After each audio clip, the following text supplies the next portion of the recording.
Malcolm, another story I want to ask you quickly about, unrelated to the downing of the F-15, is the Sure. firing of the three generals. So it's been over 12, Yeah. I think about 12 since Hexeth took office, and three last week in the last few days.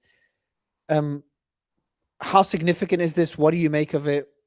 Has it happened before, and is it related to the current war and the Trump's plans with the war? A lot of people are saying it's because of the ground invasion. Some generals don't want that to take place. Well, first, let me put this into context. I'm going to quote General Stanley McChrystal, former U.S. commander of all special operations in the United States, JSOC, right? The secret hybrid special operations organization, right? He was fired by Obama for insulting the president personally, and he accepted that.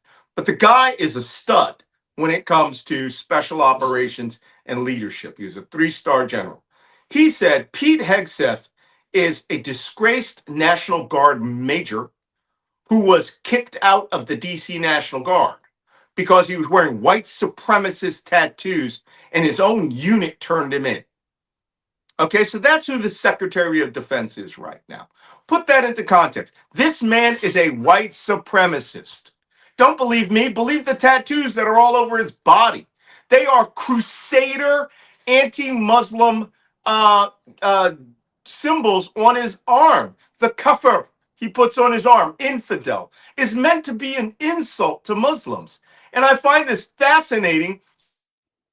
The entire global war on terrorism was a war, sorry, I lost my image there, was a war in defense of Islam, right?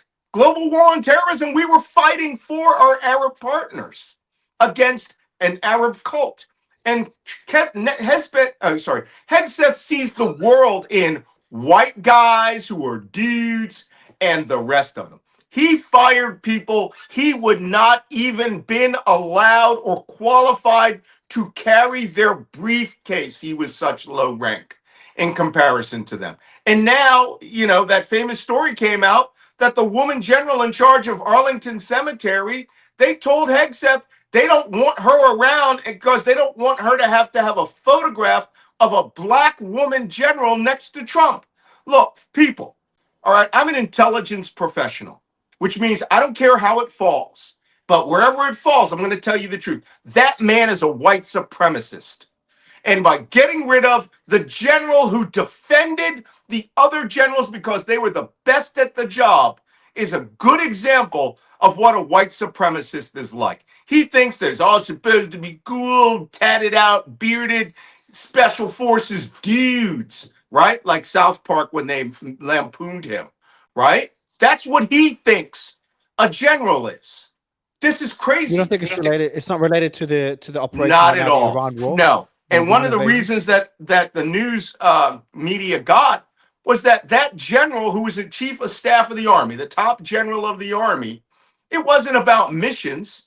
It was about standing up for the people below him. And to him, to Hegseth, this is just one big fucking game. Now we have people, 43% of the armed forces of the United States are people of color. Did you know that?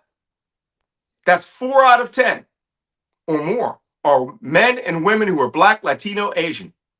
And this guy refuses to promote generals who have spent 25, in some instances, 30 years working on pure merit, right? 55 years old and having to run the PT test and excel at it. And this guy's like, you're not one of the dudes.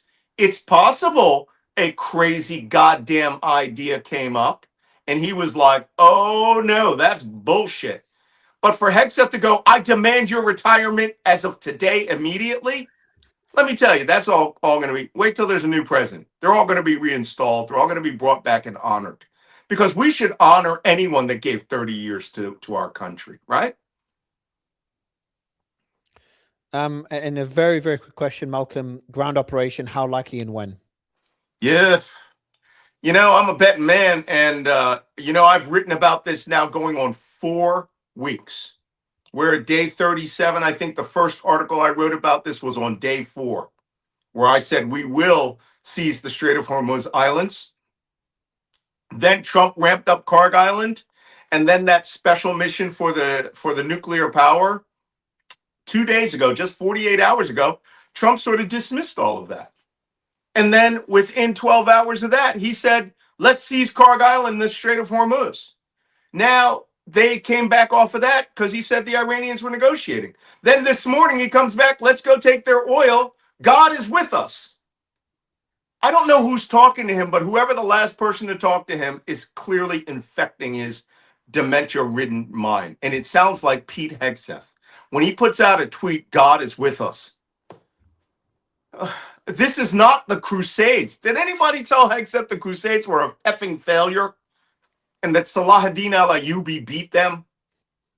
Right? These people are, they're a bad version of a drunk Tom Clancy novel. They are not professionals at this at all.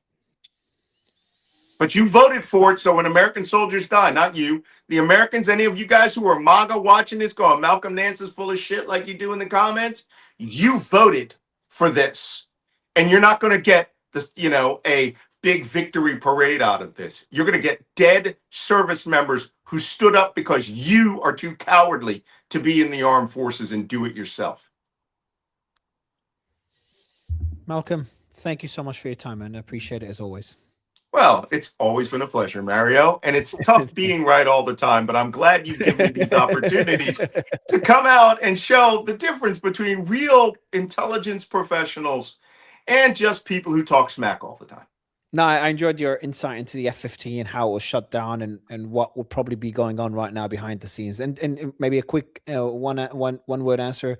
The likelihood they will find him and also the likelihood he may be deceased, is that highly unlikely or still possible? I think it's unlikely. I think he will either be captured by the Iranians, and you will see a circumstance where the Iranians have two choices. And I think they will actually treat him or her, because we have F-15 crew that are female pilots, treat him or her well and exploit it, and maybe even turn them right back over to the International Committee of the Red Crescent immediately, just to show they're different. That would be the right thing to do from an information warfare perspective.